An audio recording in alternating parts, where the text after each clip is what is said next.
ప్రభునందు ప్రియులకు ఆత్మీయులకు ప్రత్యేకమైన క్రిస్మస్ శుభాకాంక్షలు మీకు తెలియజేస్తున్నాను. ఈ ప్రత్యేకమైన సమయంలో ఈ వీడియో ద్వారా మీ ముందుకు ఎందుకు రావాలనుకుంటున్నానంటే, క్రైస్తవ సమాజంలో ప్రపంచంలో ఒక సందేహం ఉంది. యేసుక్రీస్తు ప్రభువారు డిసెంబర్ 25వ తారీఖున పుట్టాడా లేకపోతే వేరే తేదీన పుట్టాడా అనేటువంటి సందేహం ప్రపంచంలో ఉంది. ఈ సందేహాన్ని నివృత్తిపరచడానికి నేను చేస్తున్న ప్రయత్నమే ఈ వీడియో. శాస్త్రీయ ఆధారాలతో, చారిత్రాత్మక రుజువులతో మీ ముందుకు రావడానికి ఇష్టపడుతున్నాను. చాలామంది సందేహం ఏంటంటే, యేసుక్రీస్తు ప్రభువారు డిసెంబర్ 25వ తారీఖు పుట్టాడని బైబిల్లో ఎక్కడైనా ఉందా? ఆ దినము రోమన్లు సూర్యదేవతను పూజించేటువంటి దినం కాబట్టి క్రైస్తవులు కూడా విగ్రహారాధన చేస్తున్నారు, అదే రోజున యేసుక్రీస్తు ప్రభుని ఆరాధన చేస్తున్నారని మాట్లాడేటువంటి వారు కూడా లేకపోలేదు. యేసుక్రీస్తు ప్రభువారు ఈ లోకానికి వచ్చాడనేటువంటి సత్యము జగమెరిగిన వాస్తవము. ఎవరు అవునన్నా కాదన్నా అది సత్యం. The birth of Jesus Christ has divided the entire human history into two major parts. One is AD and another one is BC. Anno Domini and before Christ. ఈ మాటలు మనకు తెలుసు. క్రీస్తు పూర్వం, క్రీస్తు శకం అనే మాటలు క్రీస్తు ప్రభు ఈ లోకానికి అరుదించడం ద్వారా వచ్చాయి అనే విషయాన్ని చరిత్రలో మనం గమనిస్తుంటాం. ఎన్నో చారిత్రాత్మక ఆధారాలను, శాస్త్ర రుజువులను బేస్ చేసుకునే 25వ తారీఖు డిసెంబర్ని అనౌన్స్ చేశారు. మీ ముందు కొన్ని శాస్త్రీయ ఆధారాలు, చారిత్రాత్మక రుజువుని ముందుంచడానికి ఇష్టపడుతున్నాను. మొదటగా హిపోలైటస్ అనేటువంటి ఒక చరిత్రకారుడు, ఒక థియోలాజియన్. ఆయన ఎన్నో సంవత్సరాలు పరిశీలన చేసి యేసుప్రభువారు 25వ తారీఖు పుట్టాడని ఆయన తెలియచేయటం జరిగింది. జాన్ క్రిసోస్టమ్ అనేటువంటి వ్యక్తి బైబిల్ పండితుడు, నిజంగా చరిత్రకారుడు. యూదా చరిత్రను ఆయన అధ్యయనం చేసి, ఆ టైంలో కురేనియస్ అనేటువంటి వ్యక్తి ఇచ్చినటువంటి ప్రజాసంఖ్యను అధ్యయనం చేసి, ఆ వ్యక్తి కూడా ఒక నివేదికనిచ్చాడు, యేసుక్రీస్తు ప్రభువారు డిసెంబర్ 25వ తారీఖు పుట్టాడని. మరొక చరిత్రకారుడు, మరొక ఆర్కియాలజిస్ట్ అయినటువంటి సిరిల్ ఆఫ్ జెరూసలేం.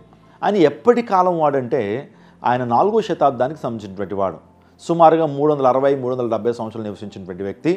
ఆ వ్యక్తి కూడా యేసుక్రీస్తు ప్రభు 25వ తారీఖు పుట్టాడని ధృవీకరించాడండి. ఎలా ధృవీకరించాడనంటే, యేసుక్రీస్తు ప్రభు ఎక్కడైతే ఆయన జన్మించాడో బెత్లెహేమ్కి వెళ్ళాడు. ఆ తర్వాత యూదా, సిరియా ఈ ప్రాంతాలన్నీ కూడా సంచారం చేసి, కురేనియస్ అనేటువంటి వ్యక్తి ఇచ్చినటువంటి ప్రజాసంఖ్యను కూడా అధ్యయనం చేసి, ఆ వ్యక్తి చెప్పిన మాట ఏంటంటే, యేసుక్రీస్తు ప్రభు 25వ తారీఖు పుట్టాడని ధృవీకరించి నివేదికలు ఇచ్చారు. యేసు ప్రభు వారు ఉన్నటువంటి కాలంలో క్యాలెండర్ ఏదైనా ఉందంటే అది రోమన్ క్యాలెండర్. కానీ ఇప్పుడు వాడుతున్నటువంటి క్యాలెండర్ గ్రెగోరియన్ క్యాలెండర్. సో ఈ క్యాలెండర్ ప్రకారము డిసెంబర్ 25వ తారీఖున యేసుక్రీస్తు ప్రభు వారు పుట్టాడని సిరిల్ ఆఫ్ జెరూసలేం కూడా ఆయన కూడా ఒక ధృవీకరణకు వచ్చి ప్రపంచానికి నివేదికనిచ్చాడు. యేసు ప్రభు తర్వాత ఒక చరిత్రకారుడు ప్రభు గురించి, యూదా చరిత్ర గురించి చాలా విషయాలు ఒక పుస్తకంలో, చరిత్ర పుస్తకంలో పొందుపరిచాడు. ఆ వ్యక్తి పేరు ఫ్లావియస్ జోసిఫస్. ఆ వ్యక్తి పొందుపరిచినటువంటి పుస్తకం పేరు యాంటిక్విటీస్ ఆఫ్ జ్యూస్. ఆ వ్యక్తి కూడా యేసుక్రీస్తు ప్రభు గురించి చాలా విషయాలు చెప్తూ వచ్చాడు. అంత మాత్రమే కాకుండా ఆ ప్లినీ ద యంగర్ అనేటువంటి ఒక చరిత్రకారుడు, టాసిటస్ అనేటువంటి చరిత్రకారుడు, వీరందరూ ఇచ్చినటువంటి నివేదికలను బట్టి సిరిల్ ఆఫ్ జెరూసలేం ఒక ధృవీకరణకు వచ్చాడు. యేసుక్రీస్తు ప్రభువారు 25వ తారీఖున పుట్టాడని నివేదికలు ఇచ్చారు. ఆలోచన చేయండి, వీరు అధ్యయనం చేశారండి. డిసెంబర్ 25వ తారీఖున అనేది నోటికి వచ్చినట్లు చెప్పబడినటువంటి అంశం కాదు. దీని మీద నేను చెప్పినటువంటి ఈ యొక్క ఆర్కియాలజిస్టులు, ఈ చరిత్రకారులు, బైబిల్ పండితులు, యూదా చరిత్రకారులు, సో వీరందరూ కూడా అధ్యయనం చేసి 25వ తారీఖున పుట్టాడని నివేదికలు ఇచ్చారు. రసం అనేటువంటి చరిత్రకారుడు, ఆర్కియాలజిస్ట్ కూడా యేసుక్రీస్తు ప్రభు 25వ తారీఖు పుట్టాడనడానికి ఆయన కూడా ఆధారాలు ఇచ్చాడు. బైబిల్లో ఒక క్లూ ఉందండి. యేసు ప్రభువారు ఎప్పుడు పుట్టాడు, యేసుక్రీస్తు ప్రభు యొక్క పుట్టుక తేదీ గురించి ఒక క్లూ పరిశుద్ధ గ్రంథంలో ఉంది. అదేంటని ఆలోచన చేస్తే, లూకా సువార్త 2వ అధ్యాయము 1-2 వచనాలు. ఆ దినముల్లో సర్వలోకముకు ప్రజాసంఖ్య రాయవలనని కౌసరు అగుస్తు వలన ఆజ్ఞాయనం. ఇది కురేనియా, సిరియా దేశమునకు అధిపతి ఉన్నప్పుడు జరిగిన మొదటి ప్రజాసంఖ్య. ఈ చరిత్రలో మొదటి ప్రజాసంఖ్య తీయబడింది. అది ఎవరు తీశారంటే కురేనియస్ అనేటువంటి ఒక అధికారి, రోమన్ అధికారి ప్రజాసంఖ్యను తీశాడు. ఈ రసం అనేటువంటి శాస్త్రవేత్త, ఈ యొక్క ఆర్కియాలజిస్ట్ 1820 సంవత్సరంలో ఆ ప్రాంతాలకు వెళ్ళాడండి. కురేనియస్ ఎక్కడైతే ఉంటాడో ఆ ప్రాంతాలకి వెళ్ళి, ఇప్పుడున్నటువంటి సిరియాలో ఉన్నటువంటి సిరియా దేశంలో ఉన్నటువంటి ఆ ప్రాంతానికి వెళ్ళి త్రవ్వకాలు త్రవ్వాడండి. ఎక్కడైతే సెన్సెక్స్ ఆ వ్యక్తి తీసుకున్నాడో, ఎక్కడైతే ప్రజాసంఖ్య తీసుకున్నాడో ఆ ప్రాంతానికి వెళ్ళి, సో అతడు త్రవ్వకాలు త్రవ్వినప్పుడు అద్భుతమైన విషయాలు బయటపడ్డాయి. సుమారుగా పైపరస్ బండెళ్ళు అతను దొరికినాయి. అద్భుతమైన విషయం ఏంటంటే, నిజంగా ఒళ్ళు గగురుపాటు కలిగించే విషయం ఏంటంటే, ఆ సెన్సెక్స్ ఏ సెన్సెక్స్ అయితే కొరేనియస్ తీసుకున్నాడో, అది మొదటి ప్రజాసంఖ్య ప్రపంచంలో ఉందో ఆ ప్రజాసంఖ్య త్రవ్వకాల్లో దొరికిన తర్వాత దాన్ని జాగ్రత్తగా అధ్యయనం చేస్తున్నప్పుడు ఆ ప్రజాసంఖ్యలో 42,33,000 మంది పేర్లు రాయబడ్డాయండి సుమారుగా. అందులో మరియ పేరు, యోసేపు పేరు, జకరియా పేరు, ఎలిజబెత్ పేర్లు, బైబిల్లో మనం చూసేటువంటి ఆ పేర్లు ఆ ప్రజాసంఖ్యలు ఎప్పుడైతే కనబడేసరికి కొరేనియస్ రాసి మొదటి ప్రజాసంఖ్య ఇదే అని చెప్పి ధృవీకరణకు వచ్చారు. ఆ మొదటి ప్రజాసంఖ్యలో యేసుక్రీస్తు ప్రభు పేరు కూడా ఉండటం అనేటువంటిది నిజంగా చాలా ఆనందదాయకం. ఆ ప్రజాసంఖ్య ఇప్పటికీ ఉందా అని అంటే కనుక జర్మనీ మ్యూజియంలో ఆ ప్రజాసంఖ్య ఇప్పటికీ కూడా ఉంది. ఆ ప్రజాసంఖ్యలో ఆ పేర్లు ఉన్నట్లుగా ఈ యొక్క రసం అనేటువంటి శాస్త్రవేత్త ధృవీకరణకు వచ్చాడు. యేసుక్రీస్తు ప్రభు ఆయన చరిత్ర పురుషుడు అండి, ఈజ్ హిస్టారికల్ ఫిగర్. ప్రపంచంలో చాలామంది పురుషులు ఉన్నారు, వారిని పురాణ పురుషులు అంటారు, పురాణాలకు మాత్రమే పరిమితంగా ఉంటారు. కానీ యేసుక్రీస్తు ప్రభు చరిత్ర పురుషుడు, ఆయన చరిత్రలో ఉన్నాడు. అనేక మంది చరిత్రకారులు ఆయన గురించి నొక్కి ఒక్కానించి మాట్లాడారు. యేసు ప్రభు వారి లోకంలో అరుదించాడు, అనేకమైన అద్భుత కార్యాలు జరిగించాడు, ఆయన సిలువ వేయబడ్డాడు, ఆయన 3 రోజులు తిరిగి లేచాడు అనే విషయాలు, వాస్తవాల్ని అనేకమైన చరిత్ర గ్రంథాల్లో రాసుకుంటూ వచ్చారు. రసం అంటే శాస్త్రవేత్త, ఆర్కియాలజిస్ట్, ఆయన అనేకమైన పరిశోధనలు చేసి యేసుక్రీస్తు 25వ తారీఖు పుట్టాడనడానికి ఆధారాలు ఇచ్చాడు. మరొక అద్భుతమైన విషయాన్ని చెప్పి నా వీడియోని ముగిస్తాను. అదేంటంటే 360వ సంవత్సరంలో డెన్నిస్ ది లిటిల్ అనేటువంటి వ్యక్తి క్రైస్తవ్యం గురించి, ఆ తర్వాత యేసుక్రీస్తు ప్రభు గురించి అధ్యయనం చేయటం మొదలుపెట్టాడు. 315వ సంవత్సరంలో ఒక అద్భుతమైన కార్యం రోమా చరిత్రలో జరిగిందండి. అదేంటో తెలుసా? కాన్స్టంటైన్ అనేటువంటి గొప్ప రాజు యేసుక్రీస్తు ప్రభుని అంగీకరించడం, యేసుక్రీస్తు ప్రభు విశ్వాసం ఉంచడం, రక్షణ పొంది, మారు మనసు పొంది, బాప్తిజం పొంది నిజంగా క్రైస్తవ్యాన్ని చట్టబద్ధం చేశాడు. ఎంపరర్స్ రిలీజన్ అన్నాడు క్రిస్టియానిటీని.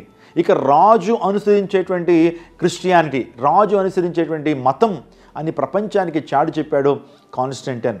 అతని తల్లి పేరు కూడా హెలెనా. ఆ స్త్రీ కూడా ఎంతో భయభక్తులతో క్రీస్తు ప్రభువును ఆరాధించి, ఈనాడు జెరూసలేంలో కావచ్చు, ఇజ్రాయెల్ దేశంలో కట్టబడిన ప్రతి మందిరం కూడా కాన్స్టంటైన్ తల్లి ద్వారా కట్టబడినవే అని చెప్పడానికి నేను ఎంతగానో ఇష్టపడతా ఉన్నాను, నేను ఎంతగానో ఆనందిస్తున్నాను.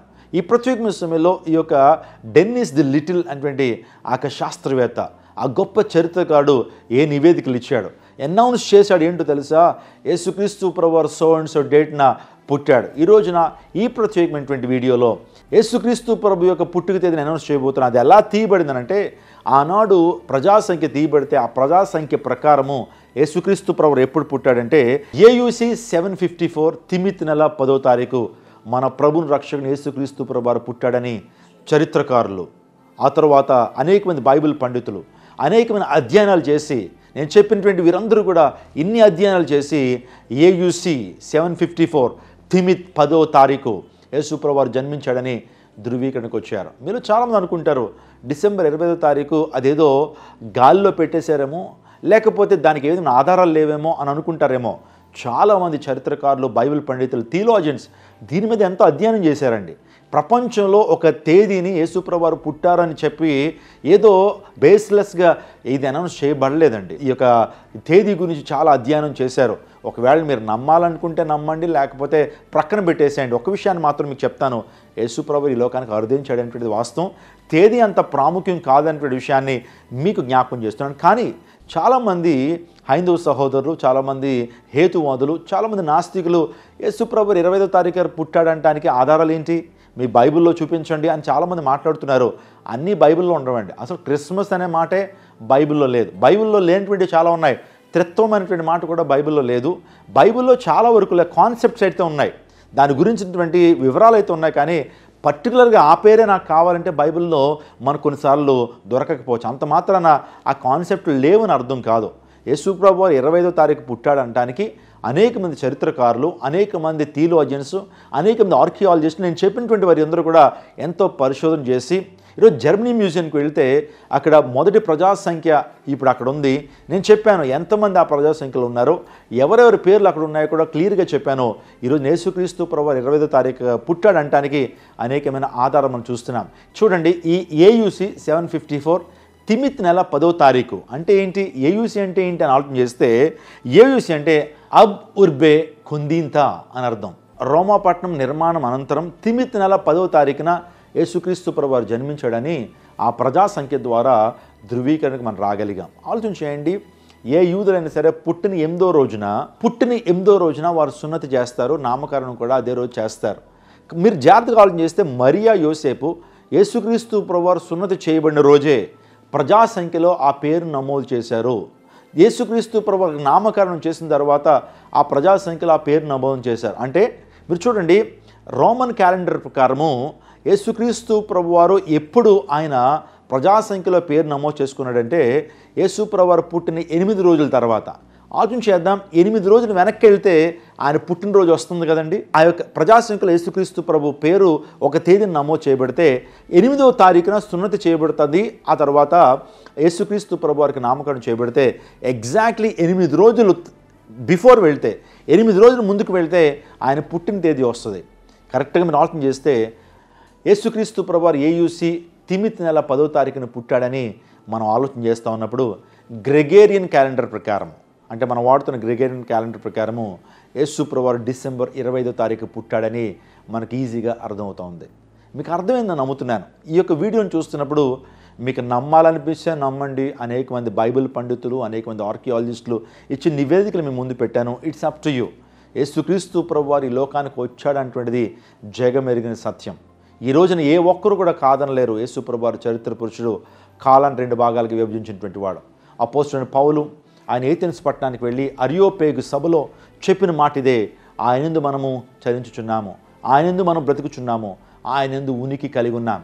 ఈ లోక చరిత్రలో మనందరికీ, ఈ లోకంలో పుట్టిన ప్రతి ఒక్కరికి ఉనికినిచ్చినటువంటి వాడు మన ప్రభువైన యేసుక్రీస్తు ప్రభువారు. ఉనికి ఎలా వస్తుంది మనిషి కంటే? డేట్ ద్వారా మనందరికీ ఉనికి వచ్చింది, జన్మదినం ద్వారా మనందరికీ ఉనికి వచ్చింది, మన ఎగ్జిస్టెన్స్ వచ్చింది. అదే రీతిగా ఈ ప్రపంచంలో డేట్ అనేటువంటిది, పుట్టుక తేదీ అనేటువంటిది ప్రతి ఒక్కరికి ఇచ్చినటువంటి వాడు యేసుక్రీస్తు ప్రభువారు. ఆయనందు మనకు ఉనికి ఉన్నది, ఆయనందు మనం చలించుచున్నాం, ఆయనందు బ్రతుకుచున్నాం. ఆయన జగత్తునంతా కూడా తన నోటి మాట ద్వారా కలుగు చేశాడు. మానవుని తన యొక్క నోటి శ్వాస ద్వారా, నోటి ఊపిరి ద్వారా ఆయన కలుగు చేశాడు. అంత మాత్రమే కాకుండా ఈ ప్రపంచంలో ప్రతి ఒక్కరికి కూడా ఉనికినిచ్చిన వాడు యేసుక్రీస్తు ప్రభు వారే. ఒక్క చిన్న విషయం చెప్పి నేను ముగిస్తాను. యేసుక్రీస్తు ప్రభు జన్మ కాలం 2 భాగాలుగా విభజించింది. ఎప్పుడు పుట్టాడనేటువంటిది ప్రశ్న కాదు. దీని గురించి ఎక్కువ తర్జన భర్జనలు మనం పడాల్సిన అవసరం లేదు. కానీ ప్రభువైన యేసుక్రీస్తు ప్రభు ఈ లోకానికి అర్థించాడు. సమస్త మానవాళి యొక్క పాప ప్రక్షాళన కొరకు, ఆయన రక్షించడం కొరకు, శిక్షించడం కొరకు కాదు, ప్రతి ఒక్కరికి శాంతిని ఇవ్వడం కొరకు, ప్రతి ఒక్కరికి నిత్య జీవాన్ని ఇవ్వడం కొరకు, లేఖనాలను నెరవేర్చడం కొరకు, వాగ్దానాలను స్థిరపరచడం కొరకు యేసు ప్రభు ఈ లోకానికి వచ్చారు. ఆయనది విశ్వాసం ఉంచి ఆయన ఈ లోకానికి వచ్చాడు. నా కొరకు తన అమూల్యమైన రక్తాన్ని కాచారు. నా కోసం ఆయన తిరిగి లేచారు.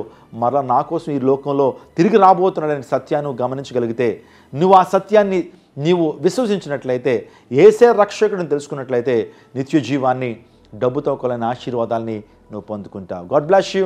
ఈ వీడియో ద్వారా కొంత సమాచారం మీరు తెలుసుకున్నారు. యేసుక్రీస్తు డిసెంబర్ 25వ తారీఖు పుట్టాడంటానికి ఆధారాలు మీ ముందుంచాను. అనేక మంది ఆర్కియాలజిస్టులు, అనేక మంది బైబిల్ పండితులు, అనేక మంది హిస్టారియన్స్ ఇచ్చిన నివేదికలు మీ ముందుంచాను. ఒక్క మాట నేను చెప్తున్నాను, యేసు ప్రభువారు ఈ లోకానికి వరదించాడు నిన్ను రక్షించడానికి, నన్ను రక్షించడానికి, జగతిని రక్షించడానికి, పాపం నుంచి ఈ లోకానికి వరదించిన లోకరక్షకుడు యేసుక్రీస్తు ప్రభువారు. God bless you. I wish you happy Christmas and prosperous new year.